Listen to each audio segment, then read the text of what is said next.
Unfortunately, I haven't been very good at updating the progress on the truck, but as you can see, there's a lot done. So I ended up putting all the parts on, the oil pan, the timing chain cover, the oil pump, and bolting the transmission and engine back together and flinging it in the truck.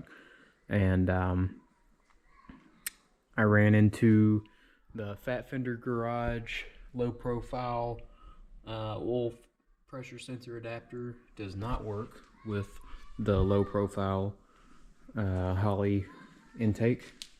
So what I'm gonna do is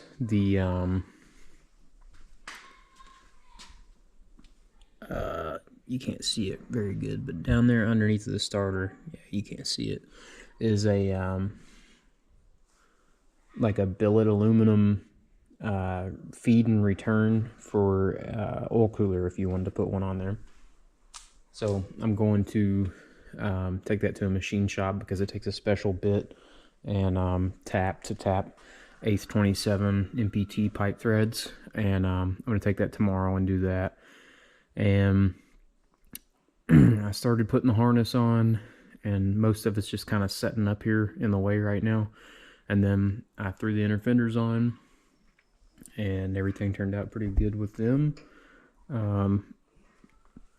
I kept the core support loose, and I like tilted it back like this, and then I put the inner aprons in first, and they have bolts that bolt them in front and rear, and I left them loose, and then I slid in the upper aprons. And these bolts are tight, but the inner bolts are tight. Here's the inner bolts. You can't probably hardly see. It's kind of dark. Let's see here. There's the inside of the ECU compartment and the wiring harness. I got to zip tie it up, but I got these tabs welded on. And then I got like almost like staples welded on throughout it to zip tie the harness on. But I also put the U-bolts in underneath of the sheet metal so that there wasn't a big gap so that I can zip tie in. And then same thing on this side. I've started doing the wiring. Here's the fuse panel. Put a 90-degree on the heater core. I'm going to reroute this ribbon cable underneath to come up over here. And then the battery terminals, battery box, air filter box. And I'm working on now, I just got done pushing the AC lines through the inner fender, and I drilled holes, put the grommets in, and I'm going to do the heater core lines right beside them tomorrow. And then the condenser is on there. Is that called whatever the hell that's called? I can't remember. And here's the hoses. They're going to go up against the fender. They're going to get tucked up, and the wiring still has some more zip tying to do, but this is significantly better than it was before because all of this was visible before, just setting on the inner fender. And I really would have probably liked to go through the Mars harness and cut the loom and tape off and reroute it to a configuration that would have worked better for my application. But I thought I had it pretty good just testing it out. And it could have been better. Like the fuse box plugs into this connector right here, and it's going to end up living down here away from the header. That's another thing that I'm battling with. And I probably could have left that connection there and then took this whole loom that has to be ran on the driver's side as it is because my PCM's going there. And I could have brought that around down here and hidden down by the sway bar and in the frame rail, but I'm already this far and I'm not going to cut into it and do that. So it's probably going to end up sitting on the intake manifold, unfortunately, like to the side of it like I had it before.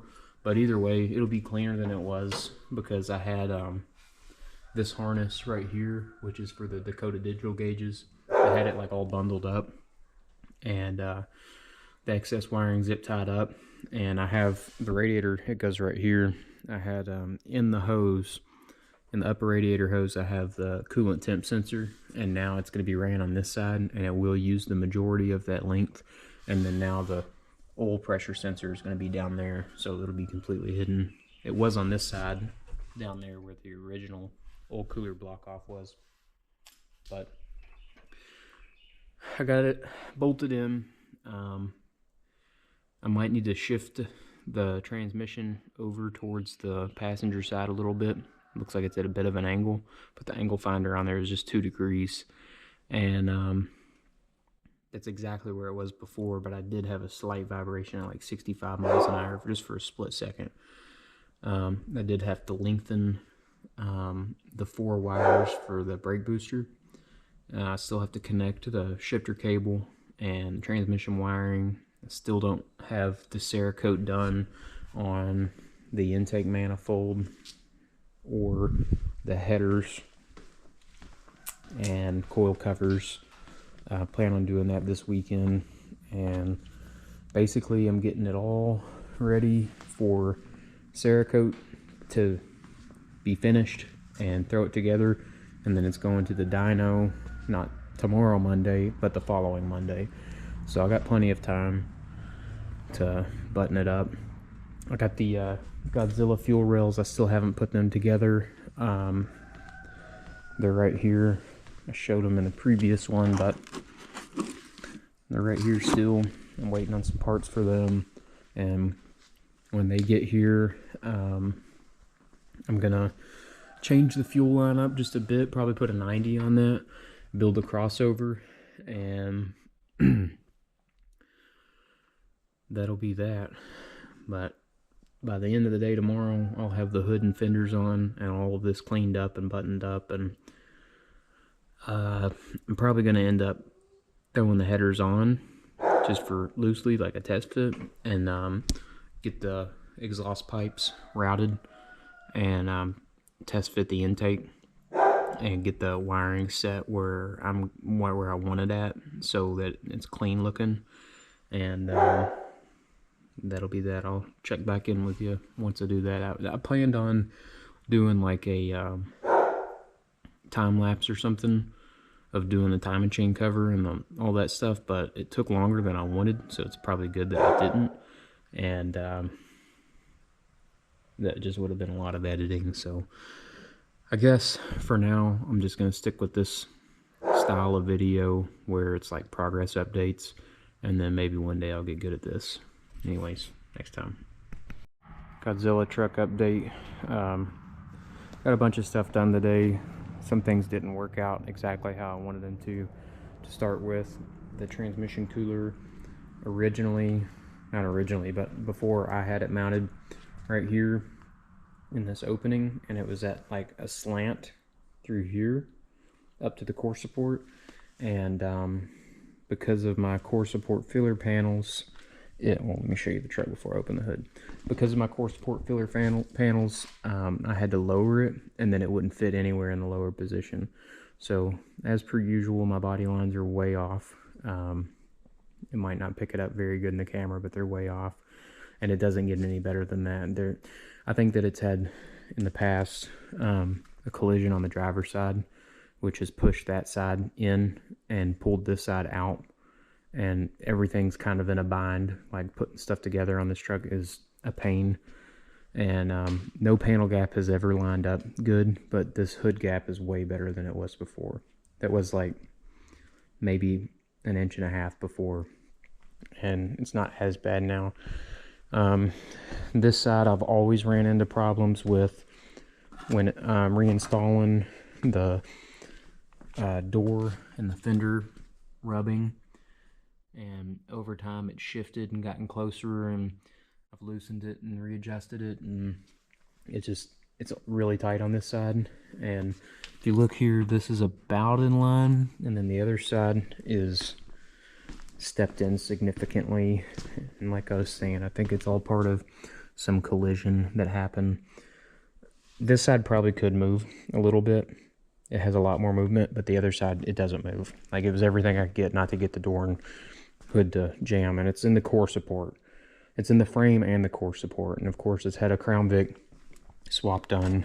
And 1 second. Here's the hood opening. Gets about that far, and then you kind of have to help the struts a little bit, but it opens way higher than it did before, and you have way more room under here. And there's the inner fenders. I ended up having to cut my panel for my cowl because the radiator stuck up just slightly more than I expected. I'd measured, but it wasn't bolted together, so I was slightly off, and it stuck up just a little bit more than I was expecting. So I had to cut it into 2 pieces, which isn't such a big deal.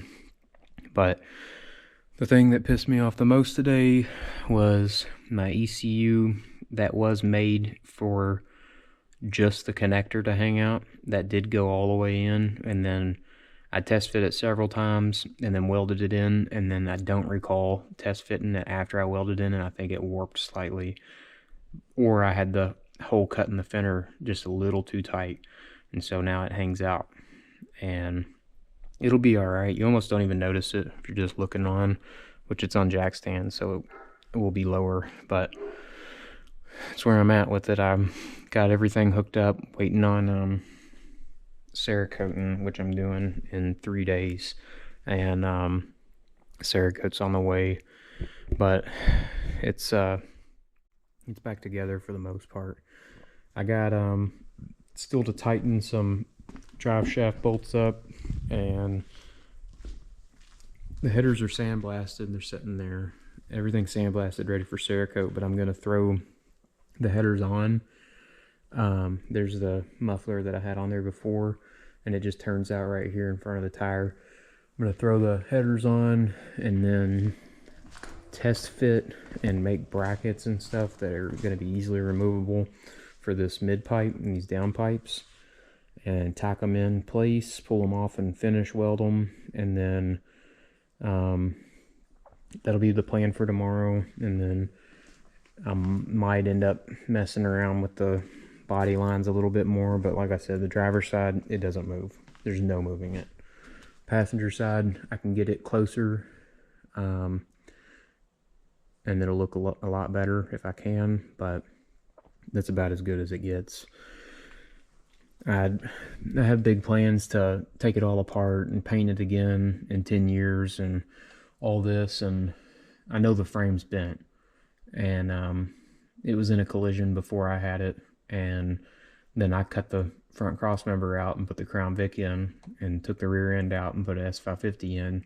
So I did weld in supports when I did that, but I'm not so sure that it possibly sprung a little bit, just being not so much support, because it seems worse than it was before, and I haven't done anything other than take it apart a couple times. And with these inner fenders, they're not as adjustable as the original were, so it doesn't get much better than it is. And then unfortunately, whenever I painted it, I never painted the inside of the hood, so there's that black part that stands out, and then this part under here. But I'm probably going to put a fiberglass insulation mat stamped forward, or one that has a Godzilla in it or something. And but the hood hinges are pretty cool. The hood opens a lot more than it did before, and it's a lot easier than it was. And I mean, overall, it still looks better than it did. You know, this really added to everything. But for as much time as I have in it, I'm a little disappointed, but it'll be all right. It's a daily driver, so, you know, if it was perfect, then I'd be scared to drive it. And as it is, I don't really give a shit. So I just drive it all over the place all the time, and it'll be just fine. It'll look like not stock and like there's obviously something going on, and to the untrained eye it'll be fine, but don't judge me too harshly. Godzilla truck update. Today I started the day off with, I finished tightening up the drive shaft, and zip tying up some wiring and stuff. And then I moved on to test fitting the headers. And this side, it's the passenger side. It was really close to the frame right there and to my inner fender. So it's touching the inner fender and it'll be all right. I don't really care. And then right there, had a bead on the header just a little bit, and then ended up just notching that top of that Crown Vic top clamp a little bit, just maybe 1/4 of an inch out of it, or if not even that much, probably 1/8 of an inch. And then it's hard to see down there, but right where the collector is right where my transmission cooler line fitting is. And I already had the trouble with the front, the transmission cooler being too big, so I got one on the way that's smaller, and then I ran into that and had to order some 90-degree low profile fittings and reroute my lines, but it shouldn't be no problem. The passenger side went in no problem. It looks like it's touching the header right there right now, but it actually doesn't. That's just slid down. It's fine. But other than that, that's pretty much the exhaust system. And then I started bolting in the rest of the kit, which was that hangs really low, but it's not any lower than the OEM one hung on here. And it's gonna scrape a little bit when I hit bumps or go over speed bumps, but it protects the transmission pan. And then it goes up over to the passenger side, then over the trans cross member, and then this side has a downpipe.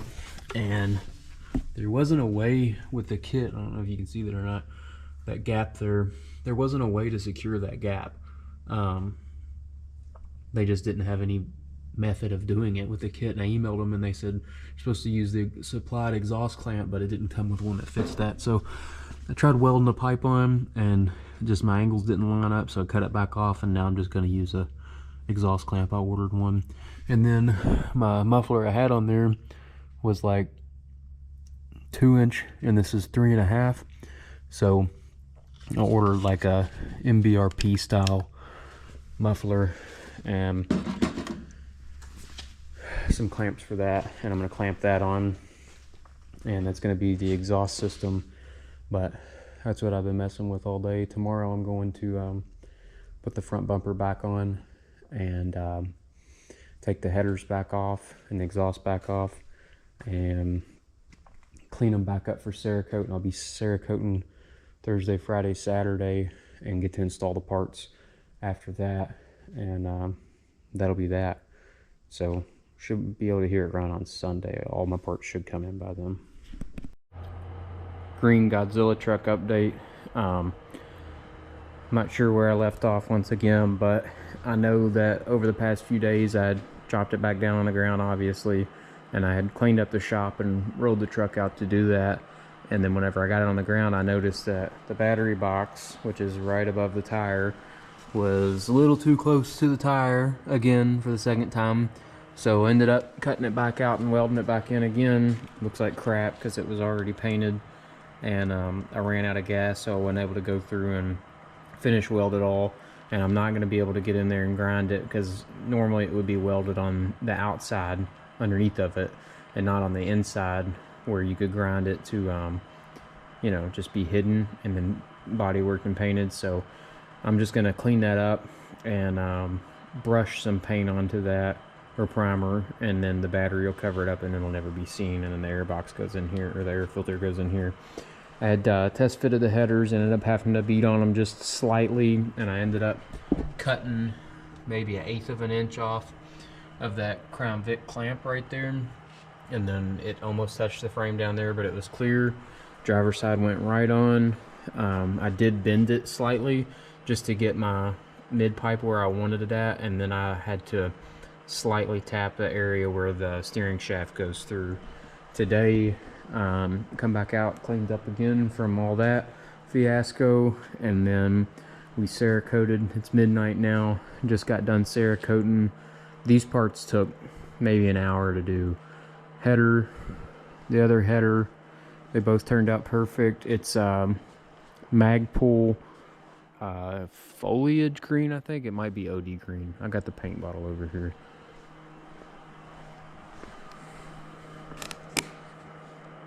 Foliage green, and it was super close to body color. Good enough. I mean, the shadows will hide it for the most part. And then coil covers, both the 7.3 Godzilla and powered by Ford, and then the air intake tube.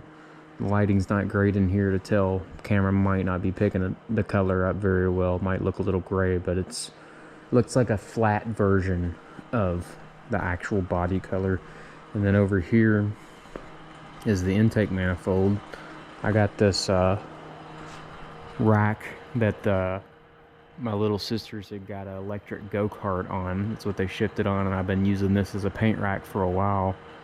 And the other part I've been using as a shooting stand, but this is the intake manifold. We did a black first and put stencils on, and then tan, put stencils on, and then we painted it green, and we just got done.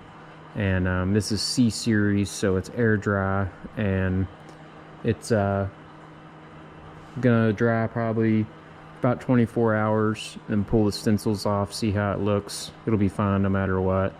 I'm pretty happy with how it turned out, and it's gonna look great once the stencils are off and you can actually see the other colors poking through, but it's camouflage if you can't tell in the camera. We were gonna do initially a Godzilla, and I couldn't get the stencil in the right size to fit the intake manifold, and with all the ribs, we were just, you know, we've done guns. My uncle used to do a lot of guns, and he's done several for me, and they're always camouflage patterns, so we stuck with what we knew and decided to do that, and it's gonna look pretty good. And I got the wood stove going here, and the blower's blowing heat, and it's helping it cure. It's about 56 degrees out here, maybe a little bit colder than what you would want for the C series, but it laid out perfect. I got almost no runs through all of the parts, just a few on the headers, but they're stainless steel and air moves through them, so they're going to stay a little cooler than all these other parts are, and you get a little more runs on that, but you'll never see them. They're all in, you know, locations that doesn't matter, and you hardly see them anyways, and they're going to discolor and get beat up on install a little bit, and I'm not worried about it. But overall, I'm extremely happy with how this turned out, and I can't wait to peel these stencils off and get the parts installed on the truck tomorrow and hear it run for the first time. Green truck progress update. The transmission cooler came in. It's about half the size of that one over there that was in there, and ended up mounting it to my cowl panel here, and then hangs out right there, gets good air. And I had to put straight fittings on it, and then I still haven't got the situation lined out at the transmission because of the headers. I'm probably going to end up having to nick the collectors a little bit just to get it to clear the 90-degree fitting.